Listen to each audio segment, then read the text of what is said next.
20 billion से 25 billion के आसपास में रहा है, ठीक है ना? पर इस बार 25 से भी बेसिकली कम रहा है, 23 के आसपास में रहा है प्रोजेक्शंस आपके पास में। चलिए इसको थोड़ा-सा समझने की कोशिश करते हैं करंट अकाउंट डेफिसिट के संदर्भ में, कि क्या होता है करंट अकाउंट डेफिसिट या चालू खाता घाटा?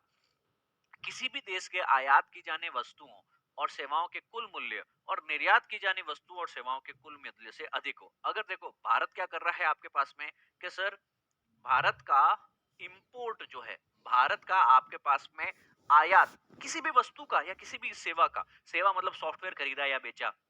है ना, लीगल सर्विस, एजुकेशनल सर्विस, कोई भी सेवाएं खरीदी या बेची, तो भारत जो भी सेवाएं बेसिकली आपके पास में ले रहा है, इंपोर्ट कर रहा है, आयात कर रहा है, कोई भी सामान आयात कर रहा है, वस्तु खरीद रहा है, वो अगर सोचो मैं कहूं आपके पास में यह है सपोज $1000, है ना, और जो हम एक्सपोर्ट कर रहे हैं,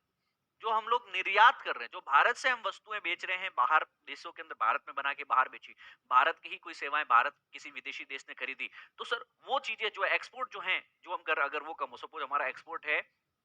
यहाँ पे मैं कह दूं आपके पास में $700, $700, तो $1000 में से $700 गया, तो ये क्या हुआ आपके पास में, इसको मैं कहूंगा करंट अकाउंट डेफिसिट। तो ये डेफिसिट कितना हुआ आपके पास में सर, $300।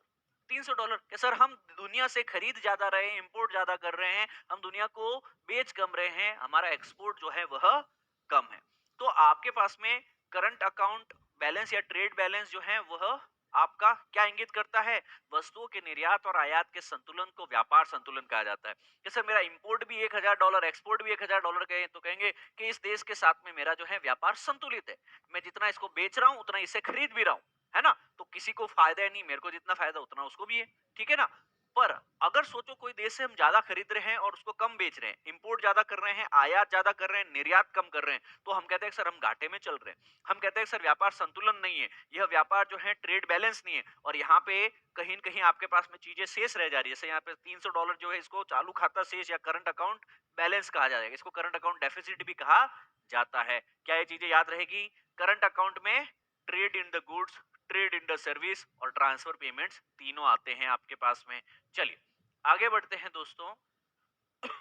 अब मालदीव्स की बात करते हैं कि मालदीव्स में नई सरकार चुन के आई है।